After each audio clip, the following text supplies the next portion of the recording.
बेटे आज का लेक्चर स्टार्ट करते हैं। हमारे पास जो कल हम लोगों ने पढ़ा था वो क्या था? सिग्निफिकेंट फिगर था। यानी हम लोगों ने पढ़ा सिग्निफिकेंट फिगर का। सारी बात है हम लोग कर रहे हैं अब रिवीजन। तो रिवीजन के लिहाज से हमारे पास इस चैप्टर में सिर्फ और सिर्फ थ्योरेटिकली दो लॉन्ग क्वेश्चन है। एक तो हमारे पास है वर्नियर कैलिपर और दूसरा है हमारे पास रूल्स ऑफ सिग्निफिकेंट फिगर्स। क्या हम लोग लॉन्ग क्वेश्चन कह सकते हैं? वो कहेगा define the significant figure and right the rules of the significant figure. तो आप लोगों ने कोई 5 रूल्स लिखने हैं इसके, जो कि बुक के पेज नंबर हमारे पास कौन से पेज पे मिलेंगे बेटे? 21 पेज के ऊपर मिलेंगे। 21 पेज नंबर है हमारे पास। यहां पर इसने हमारे पास क्या बताया हुआ है? इसके रूल्स बता रहा है। अब रूल्स में हमारे पास लिखता क्या है, हम लोग इस चीज पे गौर करते हैं। सबसे पहला रूल तो हमारे पास क्या है? कहता है तमाम नॉन जीरो डिजिट्स, तमाम non zero digits are called the significant figure. मसलन मेरे पास एक लिखा हुआ एक्सप्रेशन है 23000.00। अब यहां पर जो 2 और 3 है बेटे ये नॉन जीरो डिजिट्स है। नॉन जीरो डिजिट्स का मतलब ये है कि जीरो के अलावा कोई भी नंबर, जीरो को छोड़ के कोई भी नंबर हो तो हम उसको सिग्निफिकेंट फिगर कंसीडर करेंगे। यानी कि all the non zero digits क्या होंगे हमारे पास यहाँ पे? All non zero digits are the significant figure. तमाम non zero digits significant figures होते हैं। अब यहाँ पर हमारे पास नेक्स्ट दूसरे पॉइंट में हमारे पास कहता है कि वो zero, those zeros which lie between the significant figure। आप कहोगे सर ये कैसे पॉसिबल है? फर्ज करो मेरे पास एक नंबर है 303010।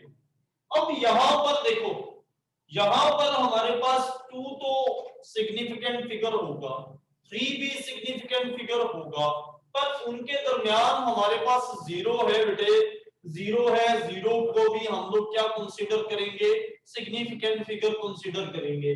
कहने का मतलब ये हुआ कि हमारे पास सिग्निफिकेंट फिगर्स के दो रूल्स आए कि कोई भी नॉन जीरो डिजिट्स, जीरो को छोड़ के जीरो के अलावा कोई भी नॉन जीरो डिजिट हमारे पास क्या होगा? Significant figure. फिर हम लोगों ने दूसरे पॉइंट में क्या पढ़ रहे हैं? Zeros between two significant figure, कि वो जीरो जो दो सिग्निफिकेंट फिगर के दरमियान आ जाता है, 2 और 3। ये तो ऑलरेडी पहले रूल के मुताबिक सिग्निफिकेंट फिगर्स हैं, पर इनके दरमियान जीरो मौजूद है। तो मैं दूसरे रूल्स के मुताबिक क्या करूंगा? 2 भी हमारे पास, 0 भी और 3 भी क्या होगा? सिग्निफिकेंट फिगर होगा। ये हमारे पास सेकंड रूल है। बचे हमारे पास नेक्स्ट थर्ड पॉइंट में क्या कहेगा?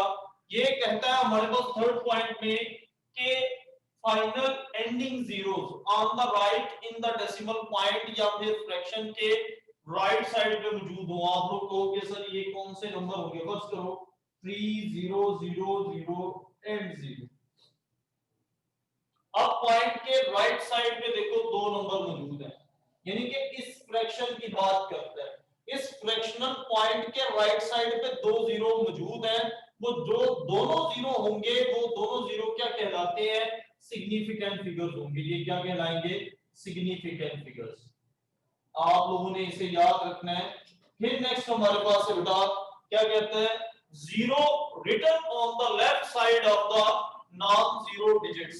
मसलन मैंने लिखा 0.00048। अब यहां पर 4 और 8 की लेफ्ट साइड पे ये 4 जीरो मौजूद है। ये लेफ्ट साइड वाले जीरो सिग्निफिकेंट फिगर नहीं होंगे, बल्कि राइट साइड पे पॉइंट के राइट साइड पे जो हमारे पास जीरो होंगे वो तो सिग्निफिकेंट फिगर होंगे, पर लेफ्ट साइड पे आने वाले जीरो हमारे पास सिग्निफिकेंट फिगर्स नहीं कंसीडर किए जाएंगे। ये आप लोगों ने बात को ज़हन नशीन करना है। पर हमारे पास बात ये जो राइट साइड पे जीरो आ रहा है, पांचवा पॉइंट है हमारे पास इसका। और पांचवें पॉइंट में हमारे पास क्या कहता है? आप लोग बुक का पेज नंबर 21 ओपन करो, वहां पे लिखता ये है कि in a whole numbers that end in a one or more zeros without decimal point, the zeros may or may not be a significant। कहने का मतलब ये हुआ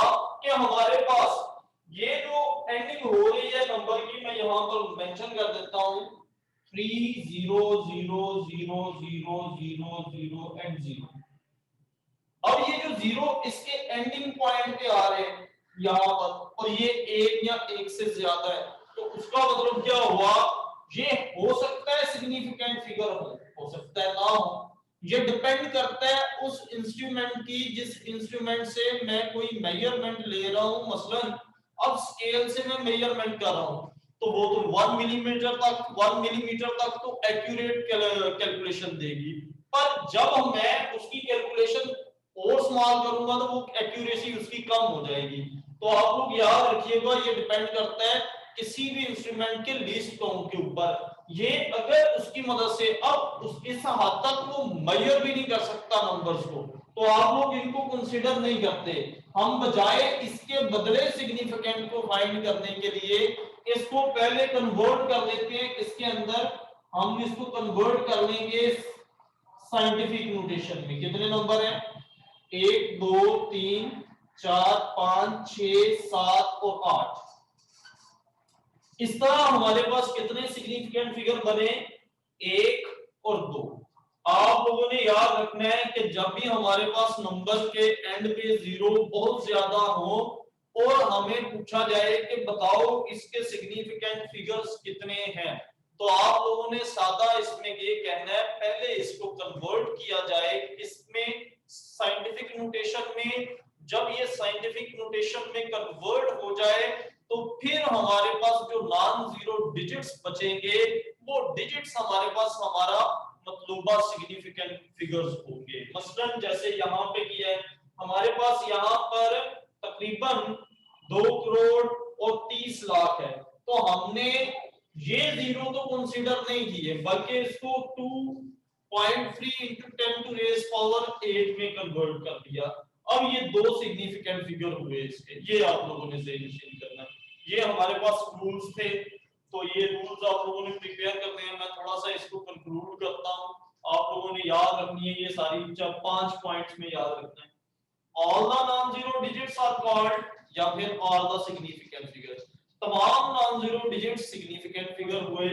फिर जीरो जो बिटवीन दो सिग्निफिकेंट फिगर के दरमियान मौजूद होगा उसको हम लोग सिग्निफिकेंट फिगर का नाम देंगे। फिर तीसरे नंबर पे जो फाइनल और एंडिंग और राइट साइड पे आने वाले फाइनल एंड एंडिंग पॉइंट के बाद वाले और ये फाइनल जीरोस, ये हमारे पास सिग्निफिकेंट फिगर्स होंगे। फिर इसके बाद नेक्स्ट हमारे पास है 4 वाला point, zeros written on the left side. वो जीरो जो लेफ्ट साइड पे लिखे गए हैं वो इसमें कंसीडर नहीं होंगे। वो कंसीडर क्यों नहीं होंगे? वो इसलिए कंसीडर नहीं होंगे बेटे क्योंकि वो हमारे पास राइट साइड पे है और लेफ्ट साइड पे, सॉरी, राइट वाले कंसीडर होंगे, लेफ्ट वाले कंसीडर नहीं होंगे। यानी कि उनको सिग्निफिकेंट फिगर, इन जीरो को सिग्निफिकेंट फिगर नहीं माना जाएगा। इन जीरो को सिग्निफिकेंट फिगर नहीं माना जाएगा, पर इन जीरो को सिग्निफिकेंट फिगर माना जा सकता है। इस चीज को याद रखिएगा। अब लास्ट 5वां पॉइंट ये कहता है कि बार बार इतने ज्यादा नंबर आ जाते हैं, इतने नंबर के लास्ट पे एंडिंग पे इतने ज्यादा जीरो आ जाते हैं कि हमें बार बार उसको कंसीडर करना है और नहीं भी करना। यानी कि ये आप पे डिपेंड करता है कि आप लोग पहले उसे कन्वर्ट करो किसके अंदर, साइंटिफिक नोटेशन में। और जब कन्वर्ट कर लो, पहली 2 लाइनें याद रखनी है इसकी, ठीक है, मे और may not be a significant figure, इस चीज को याद रखिएगा। अब कोई क्वेश्चन हो तो फौरन से आप लोग अपना जो है ना हैंड रेज करो ताकि आप लोगों के क्वेश्चन का आंसर दिया जा सके। पेज नंबर आप लोग ओपन करो 23, एमसीक्यूज ओपन करो सारे। एमसीक्यूज टिक करने हैं सभी ने, पहले तो मार्क किए होंगे, फिर दोबारा हमने मार्क करने हैं ये एमसीक्यूज। पेज नंबर हमारे पास है बेटे 23 पेज है, सॉरी 24 पेज है। 24 पेज ओपन करना है। कौन सा पेज ओपन करना है सभी ने? 24 पेज ओपन करना। अब 24 पेज पे हमारे पास क्या है? पहला एमसीक्यूज है हमारे पास बेटे, इसको टिक करना है आप लोगों ने, बहुत इजी है। The number of base units in SI, SI के अंदर बेस यूनिट्स कितने हैं? पहले ऑप्शन का ऑप्शन नंबर 1 का आंसर हमारे पास है बेटे सी, 7 हमारे पास इसका आंसर है। सी ऑप्शन है इसका, 7 होते हैं, ये आप लोगों को मालूम है। फिर नेक्स्ट हमारे पास है दूसरे वाला, Which one of the following unit is not a derived unit? कहता है इनमें से बताओ को जो derived unit नहीं है। तो सिंपल है, इसमें हमारे पास किलोग्राम, किलोग्राम हमारे पास एक derived unit नहीं है। तो ये ऑप्शन नंबर है आप लोगों का बी ऑप्शन नंबर है बेटे, किलोग्राम। फिर नेक्स्ट हमारे पास थर्ड वाला एमसीक्यूज है, amount of a substance in the terms of a number is measured in, कि हम लोग किसी अमाउंट ऑफ सब्सटेंस को नंबर्स में मेजर करें तो हम किस में जाहिर करेंगे उसको, उसका यूनिट क्या बनेगा अमाउंट ऑफ सब्सटेंस का। तो आप लोगों का ऑप्शन नंबर डी है बेटे, मोल। अब नेक्स्ट हमारे पास फोर वाला, an interval of the 200 microsecond is equivalent किसके होगा, 0.2 सेकंड के, 0.02 सेकंड के, 2 into 10 to raise power -4 second के, 2 into 10 to raise power -6 second के। तो इसका आंसर हमारे पास क्या बनता है, मैं इधर सॉल्व करके दिखाता हूं आपको।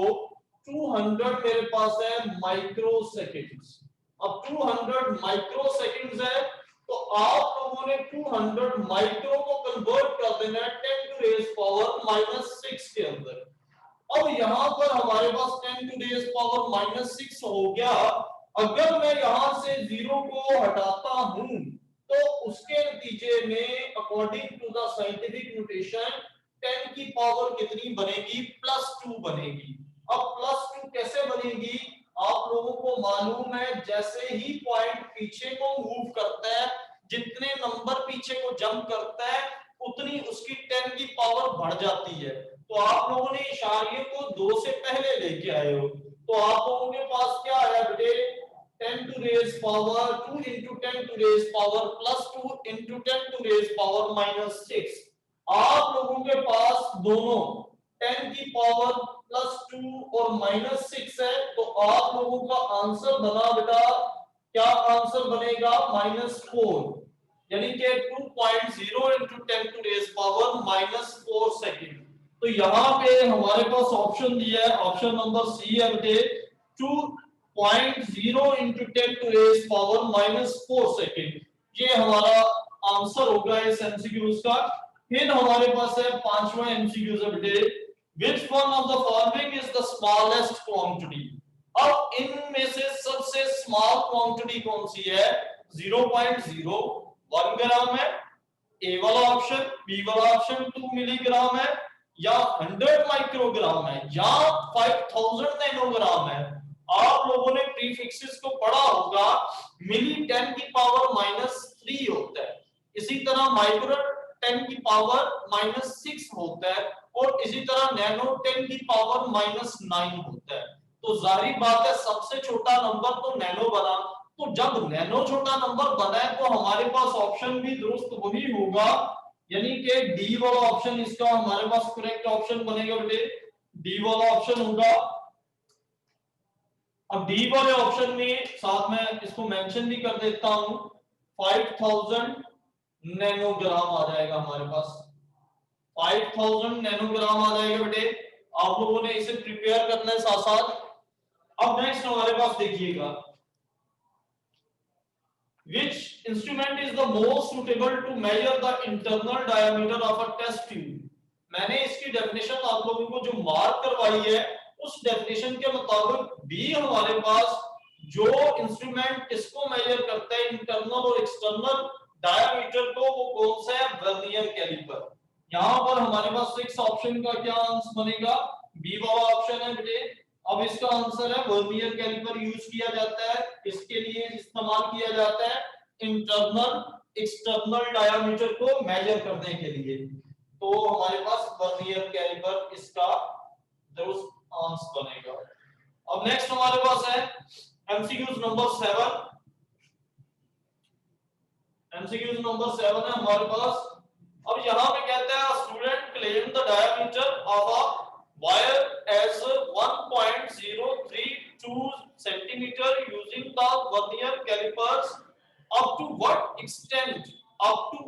एक्सटेंड, ये वर्ड जो है ना एक्सटेंड, इसका मतलब है किस हद तक आप लोग उसको क्या मानोगे, do you agree with it, किस हद तक आप लोग उससे मुत्तफिक होते हो। इसका ऑप्शन क्या बनता है, आप लोगों के जहन में लीस्ट काउंट होना चाहिए किसका, वर्नियर कैलिपर का, जो कि कितना होता है हमारे पास 0.1 मिलीमीटर, किसका लीस्ट काउंट है, वर्नियर कैलिपर का। तो इसका दुरुस्त ऑप्शन यही बनेगा, अगर सेंटीमीटर में इसको कन्वर्ट किया जाए तो 0.01 मिलीमीटर सेंटीमीटर बनता है, यानी कि हमारे पास ये इसका दुरुस्त ऑप्शन, यानी कि इशारे के बाद दो हिंसे मौजूद हो तो हमारा करेक्ट आंसर बनता है। तो इसमें आंसर दिया 1 सेंटीमीटर, 1.0 सेंटीमीटर, 1.03 सेंटीमीटर, 1.032 सेंटीमीटर, तो हमारा मतलूबा दुरुस्त आंसर सी ऑप्शन है बेटे 1.03 सेंटीमीटर। क्यों ये दुरुस्त है, क्योंकि इशारे के दो हिस्से, इशारे के बाद इसके लीस्ट काउंट के मुताबिक दो हिस्से आते हैं। अब नेक्स्ट हमारे पास है, a measuring cylinder is used to measure, एक measuring cylinder used to measure, आप लोगों ने पढ़ा पर मैं इसको मार्क करवा देता हूं। क्या है हमारे पास, इसका सी ऑप्शन है, वॉल्यूम को मेजर करने के लिए इस्तेमाल होता है। अब 9 वाला ऑप्शन है हमारे पास, a student noted the thickness of a glass sheet using a screw gauge on the main scale, its reading कितनी है, 3 divisions, while the 8th division on the circular scale coincide with the index line, its thickness is 3.8 centimeter, 3.08 centimeter, 3.8 millimeter, 3.08 meter. तो इसका दुरुस्त option बनेगा बेटे, क्योंकि हमारे पास उसका लिस्ट को क्या बनता है, इसका बी ऑप्शन हमारे पास दुरुस्त बनेगा 3.08 मिलीमीटर, क्योंकि इसका सेंटीमीटर में इतना बनता है तो इसका हमारे पास मिलीमीटर में होगा, वर्नियर इसका स्क्रू गॉज का। 10 वाला ऑप्शन है हमारे पास, significant figures in an expression are all the digits, all the accurately known digits, all the accurately known digits and first doubtful digits। सी वाला ऑप्शन है हमारे पास, all the accurately known digits, all the accurately known digits, all the accurately known digits and first doubtful digit, यहां पे noun का भी जिक्र करेंगे, and first doubtful digit, first doubtful digit, doubtful digits, ये हमारे पास हमारा मतलूबा आंसर बनेगा बेटे। ये हमारे पास हमारे एमसीक्यूज हो गए। इनके मुतालिक कोई क्वेश्चन हो तो अपना हैंड रेज करना है, चैट बॉक्स में लिखना है, ताकि मुझे इल्म हो सके कि आप लोगों के माइंड में कौन कौन से क्वेश्चन रेज हो रहे हैं।